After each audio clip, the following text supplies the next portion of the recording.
This is the book that I've chosen to read on the World Read Aloud Day. It's my favorite book in the whole wide world by Malcolm Mitchell.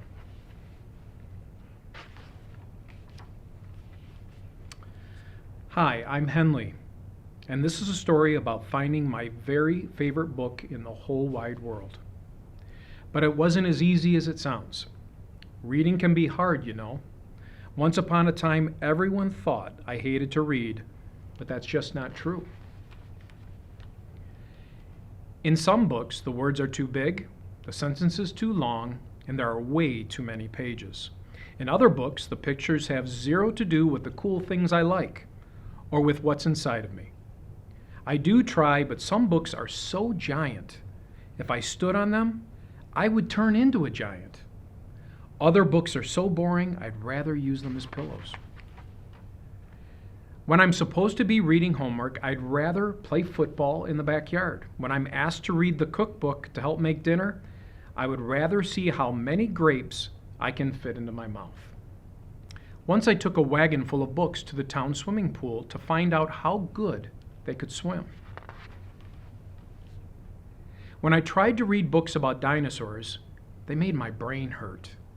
So I gave the books back to the dinosaurs. I've tried reading books about mountains, pickles, aliens, monsters, cats chasing mice, and mice chasing cats.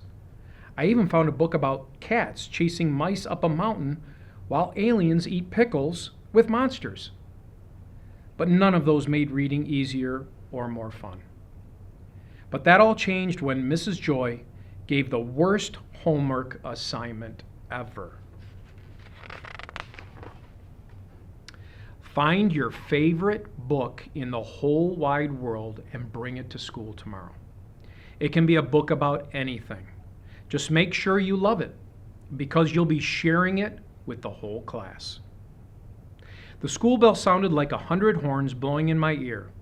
Thinking about the yucky homework assignment gave me a super headache and made my hands sweaty. On the way home from school, I stopped by the mighty library, hoping to find any book that could be my favorite book.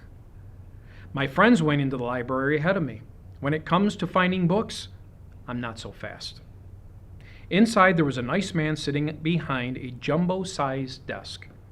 I asked him if he could help me find my favorite book in the whole wide world.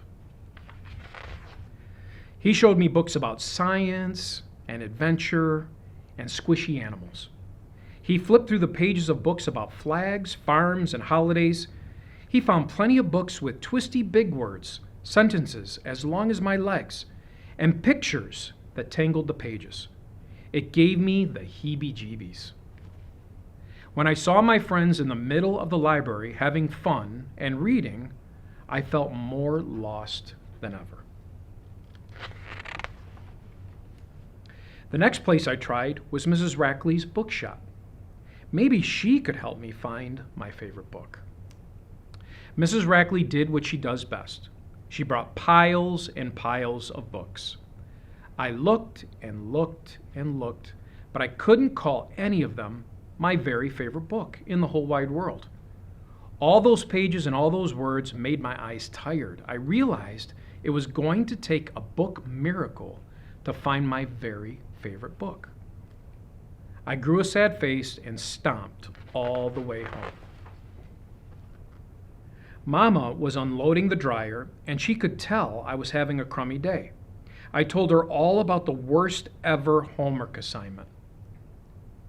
The librarian and Mrs. Rackley tried their best to help me find a book, but it was no use. I'll never find my favorite book in the whole wide world. With a voice as warm as rolls from an oven, Mama said, "Henley, sometimes the best stories can be found inside ourselves." After a sweet kiss on the forehead, Mama's words lit up inside of me. That's when I had a brilliant idea. The next morning, I could hardly wait for my turn to share my very favorite book in the whole wide world.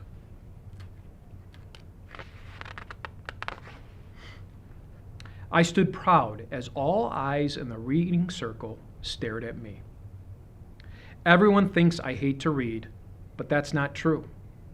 Yes, some words are too big and some sentences are too long, but that's not my biggest challenge.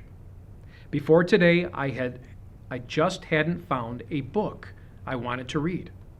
I hadn't found the words or pictures or pages or sentences or subjects that showed me. So last night I wrote a book. It's called My Very Favorite Book in the Whole Wide World. It's about a big, fat, bumpy journey to finding the perfect book. My book has words and pictures and pages that show me, and that show you, me. When I started reading my book out loud for everyone to hear, I struggled. But soon my words began to flow. The pictures I drew danced off the pages. Everyone can have a favorite book in the whole wide world, even if they have to write it. When I was done telling my story, all my classmates clapped and cheered. My teacher gave me a gold star on my homework, and that's the truth.